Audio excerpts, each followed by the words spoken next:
우리나라를 찾은 오스틴 미 국방부 장관이 굳건한 한미동맹을 강조하고 한국 방위에 대한 미국의 약속은 철통 같다고 밝혔습니다. 관련 소식을 좀 짚어보도록 하겠습니다. 한국군사문제연구원의 김열수 안보전략실장 나오셨습니다. 어서 오세요. 네, 안녕하세요. 오스틴 장관이 우리나라를 찾아서 기고문을 통해 이런 메시지를 전했습니다. 한국에 도전하는 건 한미 동맹에 대한 도전이다. 이렇게 얘기를 했는데요. 뭐 당연한 얘기라고 할 수도 있지만 좀 표현은 상당히 좀 강해졌다. 이런 분석도 있더라고요. 네, 이제 한미 동맹 그냥 늘 공기처럼 한미 동맹 이렇게 얘기하는데 그것을 조금 더 자극적으로 표현을 했다라고 보고요. 사실상 이런 표현은 오스틴 국방부 장관이 이번에 한 기고문에서만 나온 건 아니고요. 예. 작년 10월 달에 미국이 세 가지의 전략 문서를 발표를 합니다. 하나는 국방 전략서를 발표했고, 두 번째는 미사일 미사일 검토 보고서를 발표했고, 세 번째는 핵태세 검토서를 발표했거든요. 예. NPR이라고 했는데 이번에 살짝 그건 이제 한글로도 또 번역을 해서 나왔잖아요. 예. 그 NPR에서 얘기한 것의 핵심은 이런 거였어요. 만일에 북한의 핵무기 사용하면 북한 정권의 종말이다라고 얘기를 했거든요. 그때가 가장 강한 표현이었고요. 예. 이제 이번에 기고문에서 나온 오스틴 국방부 장관의 표현이 거의 뭐 버금가는 그런 표현이라고 보고요. 강력한 대북 경고를 날렸다 이렇게 볼 수가 있죠. 예. 오스틴 장관이 한국을 지금 찾은 이 시점이요. 네. 이 시점도 또 의미가 있다고 볼 수 있죠. 네, 굉장히 의미가 있다라고 봐야죠. 왜 그러냐면 사실은 그 일본과 미국 사이에는 2+2 회담을 했잖아요. 1월 초에. 그리고 이제 기시다 총리가 미국을 방문을 해서 미국의 바이든 대통령하고 정상회담까지 했거든요. 그러면서 이제 미일 간의 동맹을 더 이제 전선을 확대하는 문제를 이제 논의를 했고요. 이제 그런 차원에서 보면은 이제 어떻게 보면 이제 일본하고 미국과의 국방부 장관 회담은 끝났잖아요. 그런데 예. 이제 이번에 이제 한국에 와서 한국과의 국방부 장관 회담을 하고 사실상 어제 이제 저녁에 뭐 떠났는데 필리핀으로 가서 다시 이제 필리핀과의 국방부 장관 회담을 한다라고 볼 수 있는데요. 이번에 이제 이 시기가 왜 중요하냐면 작년 연말에 북한이 노동당 중앙위에 전원회의 했잖아요. 그때 이제 김정은 위원장이 얘기한 것이 2023년은 강대강 투쟁을 하겠다. 예. 대미 투쟁과 강력한 대적 투쟁을 강화해 나가겠다. 이렇게 얘기했거든요. 이 말을 거꾸로 보면 작년도에 북한이 40여에 가까운 그 탄도미사일 그리고 이제 전체로 합하면 한 70발 가까운 미사일을 발사했단 말이죠. 예. 엄청난 이제 전략적 도발을 한 거죠. 그러면은 올해는 더 많이 도발하겠다라고 예. 하는 거잖아요. 근데 마침 이제 1월 말에 우리 한국을 방문을 해서 강력한 한미동맹, 철통 같은 한미동맹을 천명을 하면서 북한에 대한 도발하지 말라라고 경고를 한 것은 뭐 굉장히 의미가 있고 시기가 아주 시의적절했다 이렇게 볼 수가 있죠. 시의적절한 방안이다 이렇게 평가를 해주셨는데 한미 국방장관 회담에서는 아무래도 확장 억제 이 부분이 초점이 됐습니다. 그렇죠. 확장 억제에 대한 미국의 약속은 한국에 대한 미국의 약속은 철통 같다 이런 표현을 썼더라고요. 그렇죠. 이제 미국이 계속해서 이제 한국에서 이제 전체적으로 일어나고 있는 분위기 자체를 이제 잘 파악을 했다라고 봐요. 좀 불안감이 커지고 있다 이렇게 읽은 건가요? 정확하죠. 예. 그러니까 사실상 뭐 작년도에 아산 연구소에서도 이제 여론조사를 했고 이번에는 이제 최종현 연구소에서도 그 여론조사를 한 걸 보면 전체적으로 한국이 핵무장해야 된다라는 여론조사가 굉장히 높게 나왔잖아요. 이제 그것에 보면 이런 거죠. 북한이 핵무기 포기하지 않을 것이다라고 한 것이 77%. 그래서 우리 이제 한국이 핵무장해야 된다라고 하는 것이 76%까지 나왔거든요. 전반적인 분위기가 이제 한국이 핵무장의 분위기로 가야 된다라고 하는 국민들이 여론이 형성돼 있고 대통령의 입장에서 보더라도 압박을 받는 거잖아요. 국민의 여론이 있으니까. 예. 그러니까 최악의 경우에는 이제 그걸 할 수도 있다라고 했다가 조금 이제 후퇴하긴 했지만 미국 입장에서는 한국 국민들을 갖다가 안심시킬 필요가 있는 거죠. 그렇기 때문에 이번에 이제 오스틴 국방부 장관이 와가지고 그 소위 말하는 이제 확장 억제력 강화 문제에 대해서 심도 깊게 논의를 했다라고 보는데요. 예. 이게 이제 작년까지 하고 분위기가 완전히 달라요. 어떻게 달라졌나요? 이게 작년까지 보면은 예. 확장 억제력 강화하겠다. 그래 확장 억제력 강화하는구나. 그럼 뭐가 강화되는 거죠? 그게 사실상 뜬구름 같은 얘기를 이제 했다라고 봐야죠.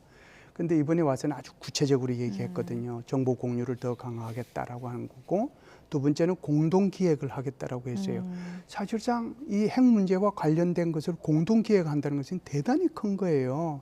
그래서 이 공동 기획이 사실상 10년 전에 한국과 미국 사이에 소위 말하는 맞춤형 억제 전략, 예. 뭐 영어로 써서 죄송합니다만 예. 테일러드 디터런스 스트라테지라고 하는 그 전략을 해서 10년 동안 그냥 그대로 있었단 말이죠. 그런데 그 사이에 얼마나 북한의 핵 무기가 고도화되었습니까? 그러면 여기에 대해서 제대로 된 기획을 해야 된다. 그래서 올 아마 연말 정도에 아마 한미 이 양국 국방부 장관 회담, 소위 말하는 SCM이 열릴 텐데 그때 보고하도록 돼 있으니까 그 전에 계획이 완성된다는 거잖아요. 세 번째는 더 중요한 것이 한미 이 확장 억제력 강화를 위한 실제 행동을 위한 그 합동 뭐라고 할까 연습을 하겠다라고 하는 거거든요. 그게 소위 말하는 TTX라고 볼 수 있어요. 테이블탑 엑서사이즈라고 하는데 이게 이제 아마 다음 달 정도 돼서 아마 미국에서 아마 하게 될 겁니다. 그러면 이 말은 의미가 뭐냐면 북한이 핵무기 사용에 대한 여러 가지 시나리오를 만들어서 그 시나리오에 대응하겠다는 거거든요.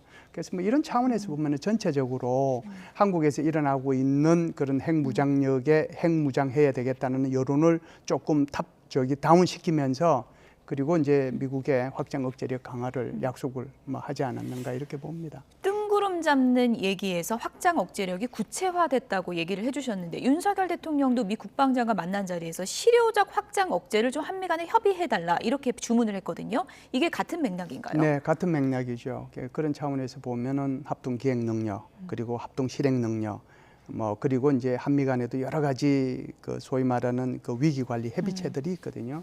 위기 관리체의 활성화, 그리고 이제 한미 연합 훈련의 강화, 그리고 이제 한미일 간의 정보 공유 및 뭐 한미일 간의 연합 훈련 강화 이런 것들을 이제 논의가 된 거거든요. F-22, F-35 더 많이 전개하겠다. 이 부분은 제가 듣기로는 북한이 상당히 좀 예민하게 반응할 수 있는 부분이라고 들었는데 그건 어떻게 보십니까? 작년보다는 이제 올해가 제가 모두에서 말씀드렸다시피 북한의 그 전략적 도발과 전술적 도발이 훨씬 더 많아질 거라고 제가 말씀을 드렸잖아요. 그러면은 작년과 다른 차원에서의 미국의 전략 자산이 전개될 거로 봐요. 작년 같은 경우에는 전략 폭격기 면에서 보면 B-1B, B-52가 왔고요. 그 다음에는 이제 전투기 입장에서 보면은 그 F-35가 왔고, 그리고 이제 항공모함 한 척이 들어왔고, 그리고 이제 전략 잠수함이 이렇게 들어왔는데 지금 말씀하신 것처럼 2023년에는 훨씬 더 많은 것이 들어온다라고 하면은 전략 폭격기 차원에서는 B-1B, B-52가 아니라 스텔스 전폭기라고 하는 B-2가 들어온다는 이제 그런 의미고요. 두 번째는 이제 항공모함이 지금 한 척 들어왔지만은 필요하다라고 하면은 지금 니미츠 함이 서태평양에 전개돼 있거든요. 두 척의 항공모함이 동시에 한반도 주변에 전개될 수 있다라고 하는 것을 이제 의미하는 거고요. 전투기 같은 경우는 F-35만 들어왔잖아요. 세계 최강의 전투기가 F-22입니다. F-22는 한국에 전개된 적이 없거든요. F-22도 전개하겠다. 그런 거니까 훨씬 더 아마 새로운 전략 자산들이 전개되지 않겠는가 이렇게 봅니다.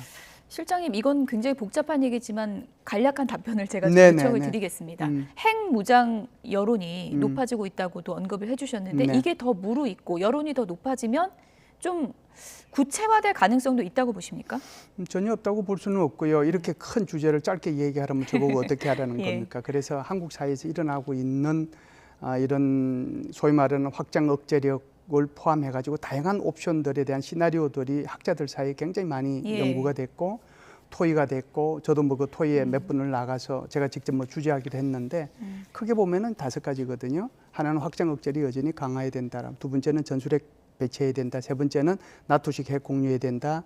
이제 세 번째는 그렇고 네 번째는 핵무장해야 된다. 그리고 5번째는 장기적인 차원에서 한국의 핵무장력을 가질 수 있도록 한미 원자력 협정 등을 개정해야 된다. 이것들이 지금 굉장히 논의가 많이 되고 있어요.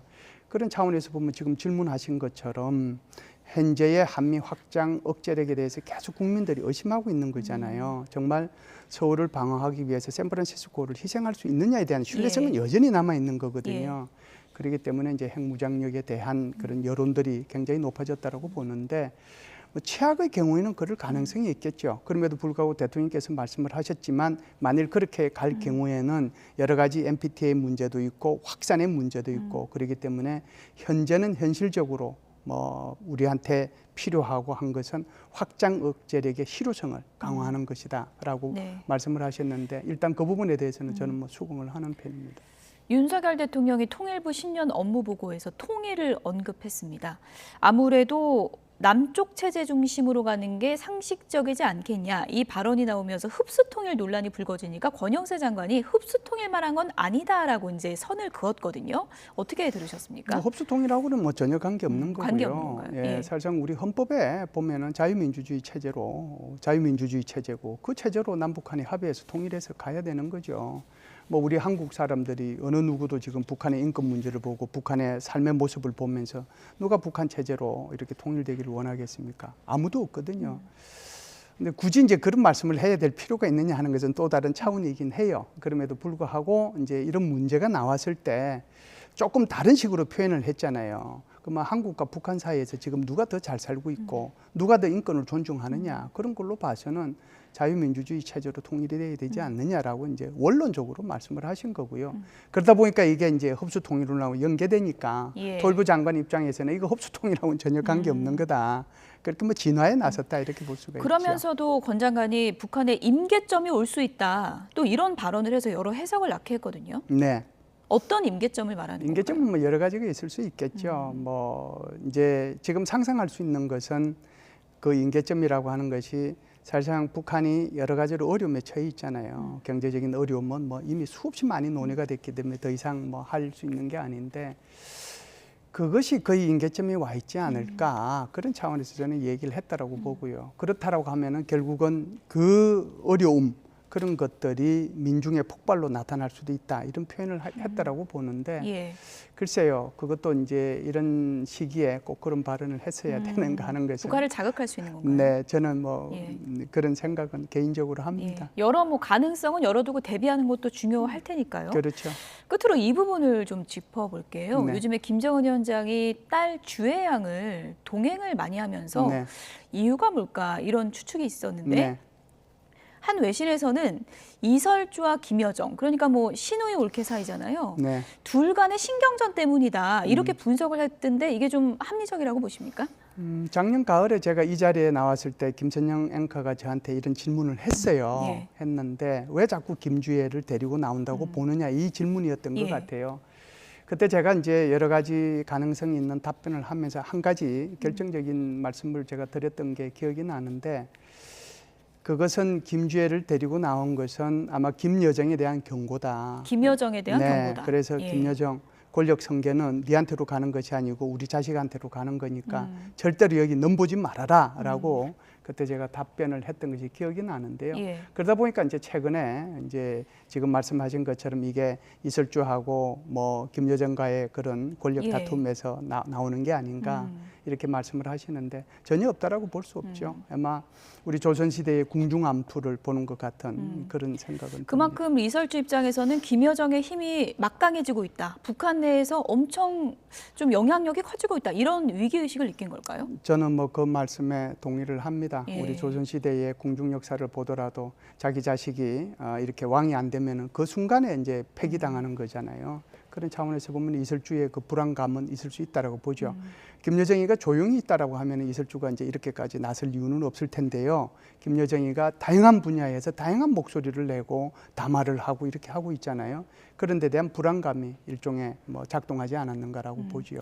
근데 많은 분들이 그런 의문을 가질 것 같아요. 김정은 위원장이 아직 젊은데 이런 후계를 염두에 둔 갈등이 왜 벌써부터 벌어질까? 이런 의심을 가질 수밖에 없거든요. 저도 그 부분에 대해서 동의합니다. 예. 사실상 김일성이도 굉장히 오래 살았거든요. 1912년생이지만 뭐 죽기는 1984년에 죽었으니까 뭐 72~3살에 죽었잖아요.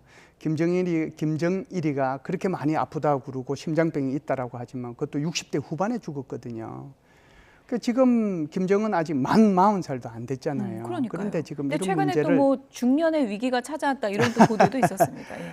그 중년의 위기라고 하는 것이 개인적인 거고 감성적인 건데 그걸 누가 알겠어요. 그렇죠. 그래서 사실상 우리가 걱정해야 될 수많은 이슈와 아젠다들이 있는데 예. 지금 그 후계자 문제를 가지고 논의하는 것은 굉장히 좀 이르다 이런 생각은 개인적으로 예. 합니다. 그래도 딸 동행을 놓고는 굉장히 이례적인 장면이기 그렇죠. 때문에 앞으로도 이런 보도는 좀 많이 나오지 않을까 그런 생각이 드네요. 지금까지 김열수 안보전략실장이었습니다. 고맙습니다. 감사합니다.